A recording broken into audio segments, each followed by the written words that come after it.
Chapter 10, Male-Female Differences. Until the male recognizes the female's God-given strengths, he will be weak in those areas because she is designed to supply what he lacks. God created men and women with perfectly complementary designs. The male is perfect for the female, and the female is perfect for the male. It is when men and women expect each other to think, react, and behave in the same ways. That is, when they don't know or appreciate their God-given differences, that they experience conflict. Yet, when they understand and value each other's purposes, they can have rewarding relationships, and they can blend their unique designs harmoniously for God's glory. One of the greatest problems I have seen while counseling couples is that husbands and wives don't realize the needs of their spouses are different from their own. Remember the principle that purpose determines nature and nature determines needs. If a woman wants to help a man fulfill his purpose, she must learn his nature, how he functions, and what his needs are. She can't give him what she needs because his needs are often different from hers. Consider this illustration. You fill up your car's gas tank with gasoline so that it will run. However, you don't pour gasoline on your plants to make them grow.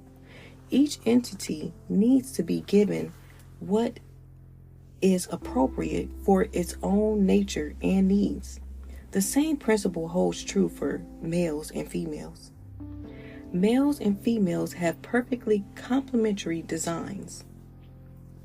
Sometimes I hear men say, "I don't need a woman." These men fail to realize that women are designed to benefit them. Recall that when God created the world, He said that everything was good except for one thing. It is not good for the man to be alone. I will make him a helper suitable for him. Genesis 2:18, emphasis added. When God created man's helper, He made her as strong as the man so that she can help him.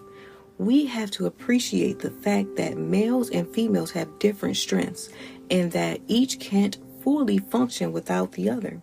There are some strengths that God has given the female that the male does not possess. Until he recognizes the strengths God has placed within the female, he will be weak in those areas because she was designed to supply what he lacks. The distinct nature of men and women. The need for respect lies at the core of a man's self-esteem. I'm going to repeat that. The need for respect lies at the core of a man's self-esteem. In this chapter, we'll explore the major differences between men and women in the way they think, act, and respond so we can better meet one another's needs and work cooperatively to fulfill God's purposes again. These differences are not right or wrong, better or worse. They are just different. Keep in mind also that these are general tendencies. Some of these qualities may be manifested in either males or females depending on how God has gifted them to fulfill their individual purposes. Number 1, differences in primary needs. The primary needs of males are number 1, respect, number 2, recreational companionship, and number 3, sex.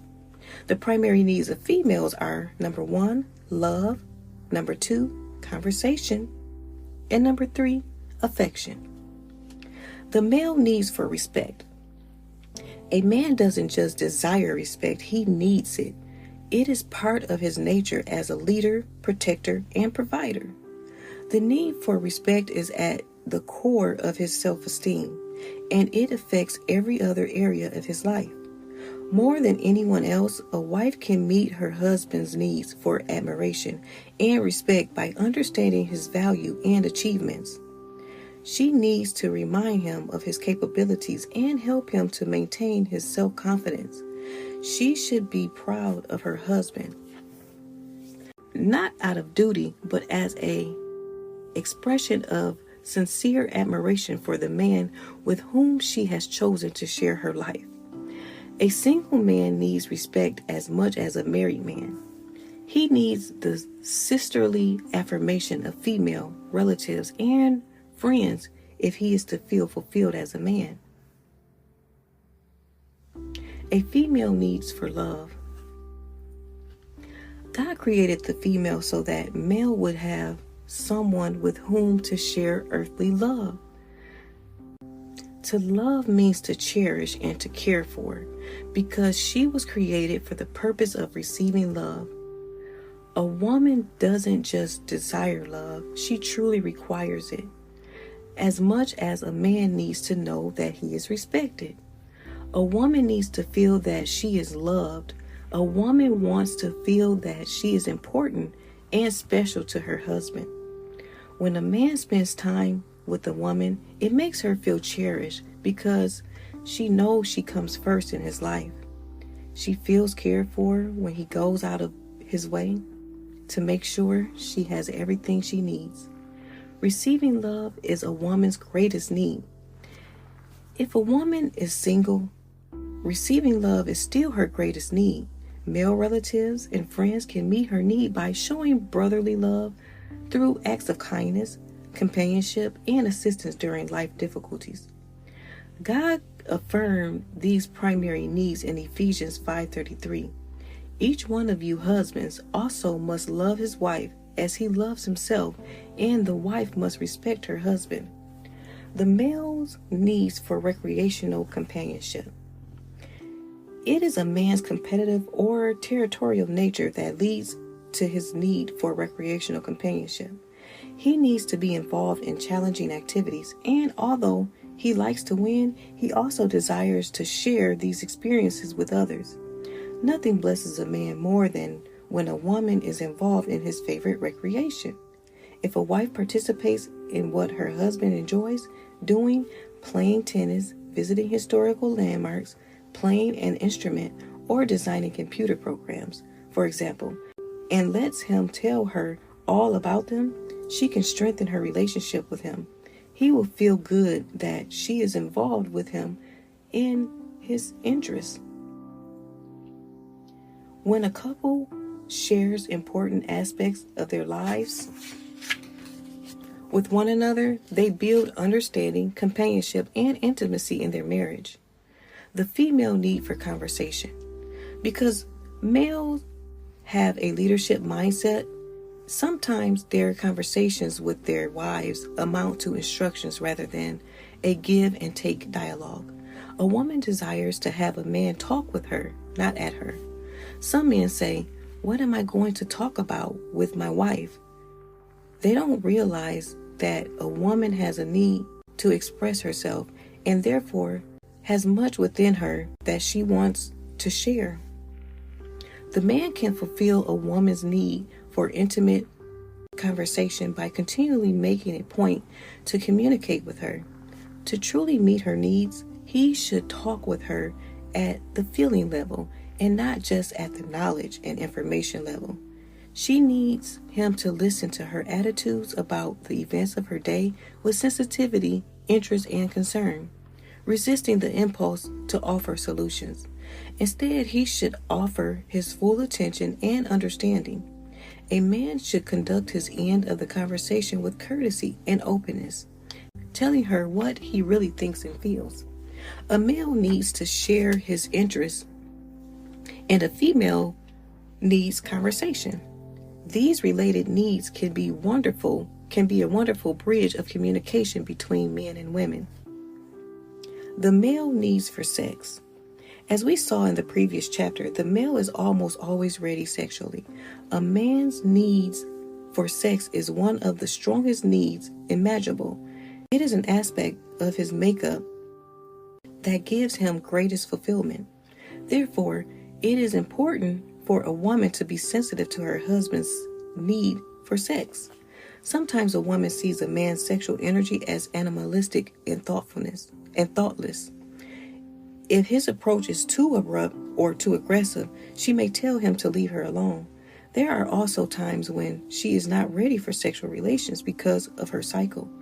So she will put him off. In these situations, the man may interpret her refusal as disinterest or disrespect instead of recognizing the underlying reasons behind them. On the other hand, some women pay more attention to church activities than they do their husbands. In a sense, they neglect their husbands' sexual needs because they claim they are too busy serving God. Some women may even think it is not spiritual for them to engage in physical relations, perhaps because of the way they were brought up. These views are erroneous and can be a damaging witness to a husband. Sex was part of God's original design for humanity, and it is a holy thing between a husband and a wife. Men and women must balance having their own needs fulfilled with showing consideration for one another. The Bible says that husbands and wives are to fulfill one another's sexual needs, 1 Corinthians 7:3-5. It also says that a husband is to be sensitive to his wife's overall needs, treating her with consideration and respect. See 1 Peter 3:7. The female needs for affection. Affection creates the environment for marital union. While one of the male's primary need is sex, one of the female's primary need is affection. If these two interrelated needs are not lovingly understood and balanced, they can cause some of the worst conflicts in a marriage. The woman's natural focus is on the sensory, intuitive, and emotional realms of life, and this is why she has a corresponding need for affection. She needs an atmosphere of affection in order to feel loved and fulfilled. Men and women need to understand that affection creates the environment for sexual union in marriage, while sex is the event. Most men don't realize this may immediately go after the event. They don't know what it means to create an environment of affection. Instead of focusing only on their own needs, yet affection is something the man has to initiate. If a man is not sure how to be affectionate, he should sit down with his wife and ask her gently and sincerely. Affection is the environment in which a wonderful marriage. Giving affection to a woman means appealing to that which makes her an emotional being. Sometimes a woman just wants her husband to sit with her, hold her hand, and talk with her. Her need can also be met by plenty of hugs and kisses, a steady flow of words, cards, and flowers, common courtesies, and meaningful gifts that show the man is thinking of her. That is, that he esteems her and values her presence in his life. Number 2, differences in thinking and processing. Another difference between men and women is that the male is naturally a logical thinker, whereas the female is naturally an emotional feeler. A male's first reaction will be a thinking one, but he will also feel. A female's first reaction will be an emotional one, followed by a thinking one. There is a psychological explanation for these tendencies.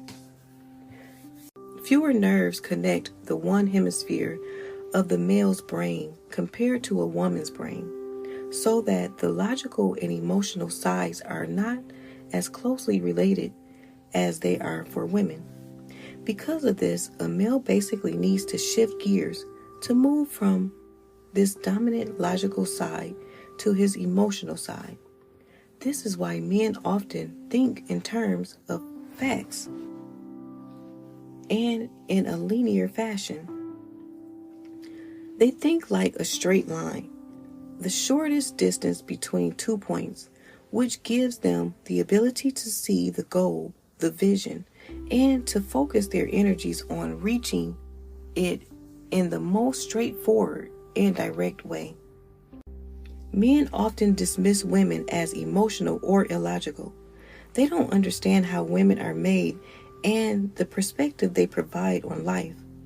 The neural pathways between the left and the right hemispheres of a woman's brain, both the logical and emotional side, are intact. This is why women are able to do multiple tasks at the same time, rather than having to focus on just one. Women tend to think more like a grid than a straight line. A woman's brain is designed to pick up many details that men don't see. Things that go beyond mere facts, such as the personalities, motivations, and feelings of both herself and others. She can perceive, analyze, evaluate, and see relationships between things all at the same time. Like X, Y, and Z coordinates on a grid track, a multiple of factors at the same time. The woman can help the man see aspects of life which, if overlooked or ignored, can become detours or potholes, preventing him from reaching his goals or from reaching it as quickly as he might have. Her peripheral vision keeps him from being blindsided as he single-mindedly pursues his goals and objectives. On the other hand, the man's linear thinking helps the woman not to become so enmeshed in the many layers of her multidimensional thinking and emotions that she loses sight of the goal and never reaches it. Instead of diminishing each another as unfeeling or emotional, men and women need to appreciate their unique perspectives, which can greatly benefit one another. Number 3, differences in speaking and hearing languages. The spoken word. When a male speaks, it is generally an expression of what he is thinking. When a female speaks, it is usually an expression of what she is feeling. They are communicating two completely different types of information. Women often don't understand how very hard it is for men to express their feelings. It's very important for a woman not to come to any firm conclusion about a man's motivation for what he's saying until she discovers what he's feeling. There are many men who are feeling emotions that they have difficulty verbalizing. A woman needs to learn to create an environment that will enable a man to tell her what he is feeling.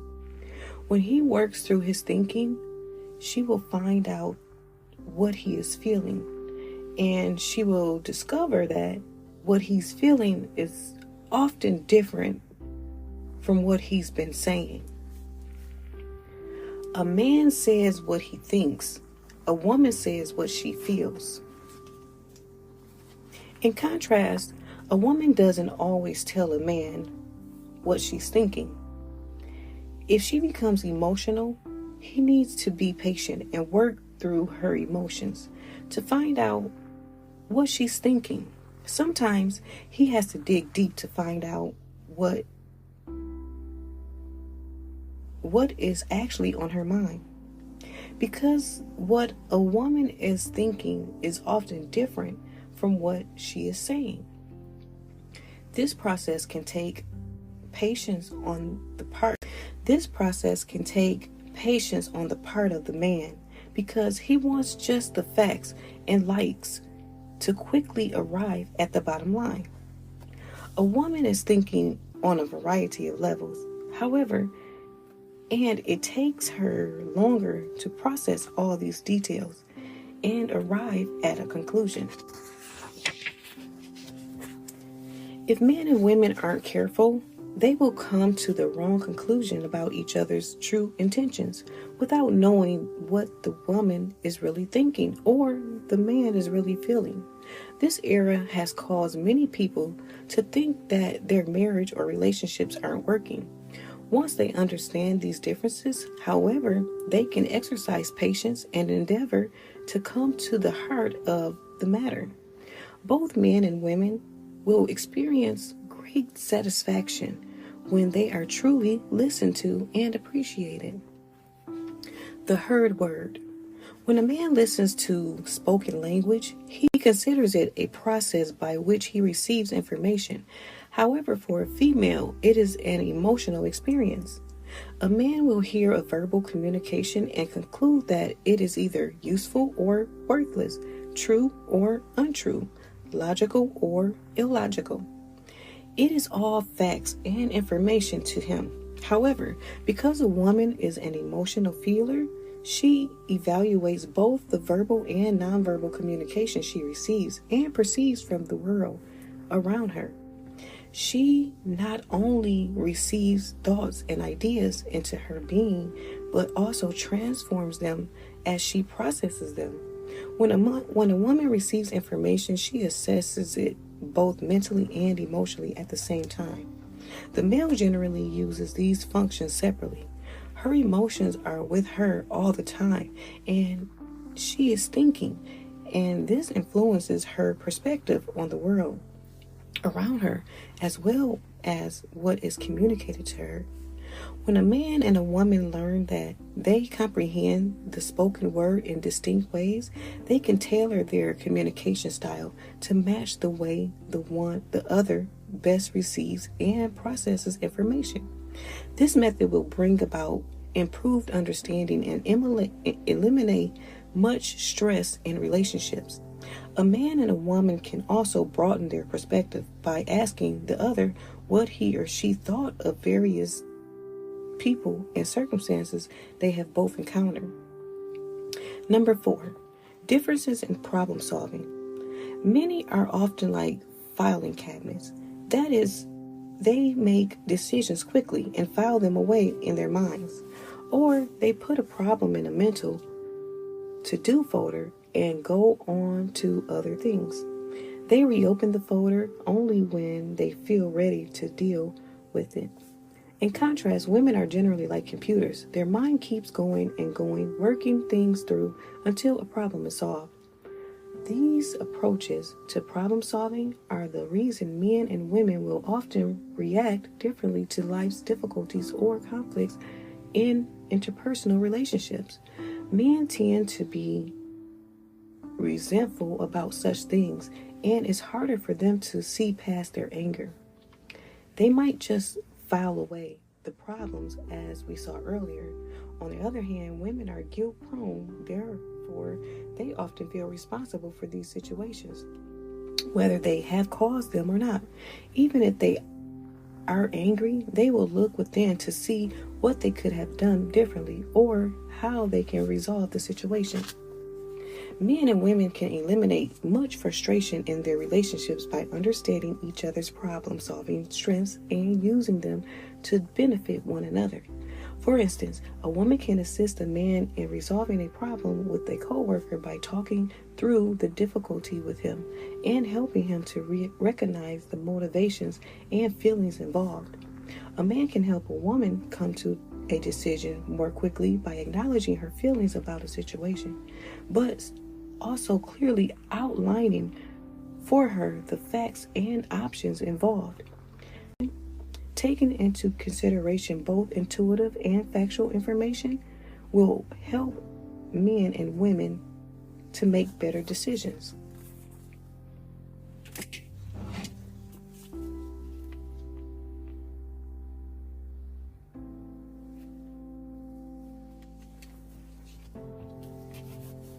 Number 5, differences in realizing goals. When it comes to material things such as a job task, a building project, or financial planning, men want to know the details of how to get there. They like to know what steps they must take to achieve a task. In contrast, women tend to look at overall goals. They think about what they want to accomplish rather than focusing on a step-by-step outline of what needs to be done. While a man will sit down and write out a list of points, a woman might just start doing something to make sure it gets done. However, when it comes to spiritual or intangible things, the opposite is generally true. Males look at overall goals, while females want to know how to get there. These tendencies are why men usually remember the gist of a matter, while women often remember the details and overlook or even misconstrue the gist. Men are interested in the principle, the abstract, the philosophy. They see the general direction they need to go in spiritually, and they head toward it. As long as they know what they believe, they don't always see the need for activities designed to help them arrive at their goals. However, women like to be involved in the process. They will attend prayer meetings and Bible studies, read Christian books, and participate more in the life of church because it will help them grow spiritually. Men and women can bring balance to one another in both material and spiritual things by helping each other to keep visions and goals clearly in mind while identifying the steps that are necessary to accomplish them effectively.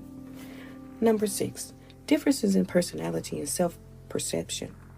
A man's job is an extension of his personality, whereas a woman's home is an extension of hers. These differences can cause much conflict in relationships. For instance, a woman may want her husband to spend time with her at home, whereas he can enjoy working 12 hours a day away from the home because he's cultivating something that is a reflection of who he is. He needs to work in order to feel fulfilled. Remember that when a man loses his job, it can be devastating to his self-esteem because he considers his job to be almost synonymous with himself. A man identifies with his job. A woman identifies with her home. A woman places high value on her physical surrounding and on creating a home. Men don't understand why women become upset when they put their muddy running shoes on the kitchen table or track sawdust in the living room after it has just been vacuumed. Men are not trying to be inconsiderate. They just don't think in the same terms that women do. Because a woman identifies herself with her home, sometimes she feels as if the sawdust has tracked on her. When the beauty and order of the home is disturbed, it can be unsettling for a woman. Another aspect to the differences in male and female personalities and perception is that men's personalities are fairly consistent while women are continually changing.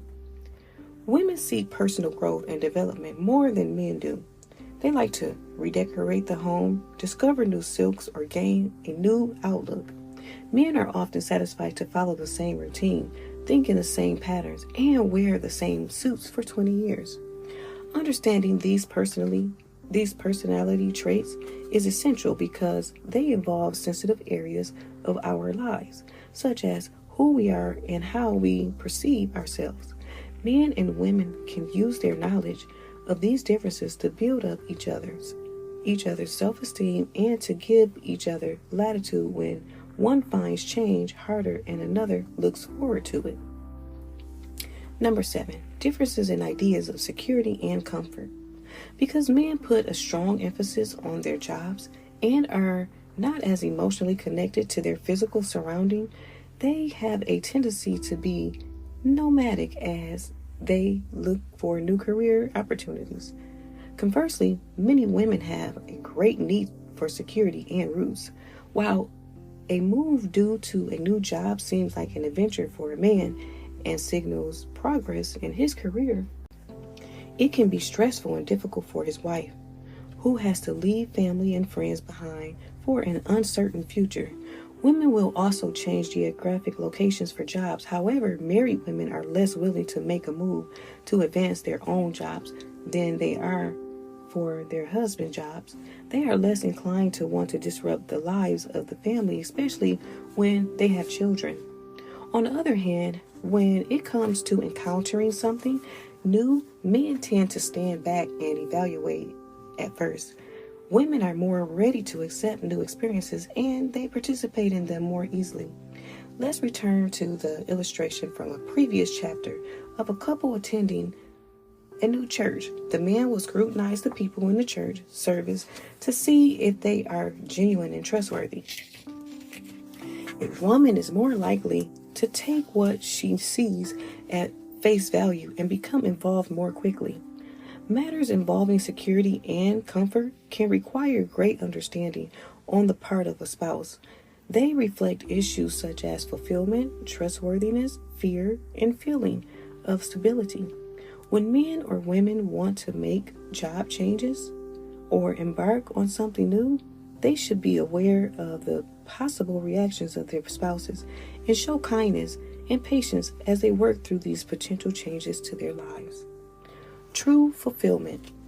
As you can see, males and females perceive the world in very distinct ways, and they react differently to people and circumstances. However, they complement one another perfectly so that they bring balance to each other's lives. What one fails to see, the other perceives. What one is weak in, the other is strong in. No one person and no one gender can look at the world with complete perspectives.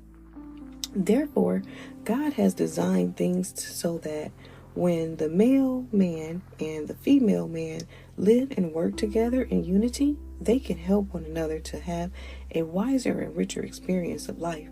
They can be more complete as human beings. Needs are a built-in component to men and women because of the way they are designed. However, when we focus only on our needs and when we refuse to be content unless they are immediately met, we bring conflict and unhappiness in our relationships. We stop seeing one another as gifts from God and start resenting one another. If you want to be blessed, don't focus on your needs, but discover what the other person's needs are and seek to fulfill them. This approach will become a double blessing because consistently meeting the needs of another person will often cause that person to want to fulfill yours. Whenever you are not receiving what you need in a relationship, evaluate whether you have been trying to meet the other person's needs first. Giving to others by satisfying their needs, not demanding to have our own needs satisfied, will bring true fulfillment. Male-female differences principles. Number 1, men and women have perfectly complementary designs. Number 2, when men and women don't appreciate their differences, they experience conflict. When they value each other's purpose, they can have rewarding relationships and blend their unique designs harmoniously for God's glory. Number 3, until the male recognizes the strengths God has placed within the female, he will be weak in those areas, and because she is designed to supply what he lacks. Number 4, the primary need of males are number 1, respect, number 2, recreational companionship, and number 3, sex. The primary need of females are number 1, love, number 2, conversation, and number 3, affection. Number 5, a male is naturally a logical thinker, while a female is naturally an emotional feeler. Number 6, a male generally expresses what he's thinking. A female usually expresses what she's feeling. To a male, listening to spoken language is a process by which he receives information. For the female, it is an emotional experience. Number 7, men are often like filing cabinets. They make quick decisions and mentally file them away, or they create mental to-do folders, filing away problems until a later time. Women are generally like computers. Their minds keep working through problems until they are solved. Number 8, in material things, men usually want to know the details of how to get there, while women tend to look at the goal. In spiritual things, the opposite is often true. Number 9, a man's job is an extension of his personality, while a woman's home is an extension of hers. A man's personality is fairly consistent, while a woman is continually changing. Number 10, men are nomadic, while women need security and roots. Number 11, when encountering something new, men tend to stand back and evaluate. Women are more ready to accept new experiences and they participate in them more easily.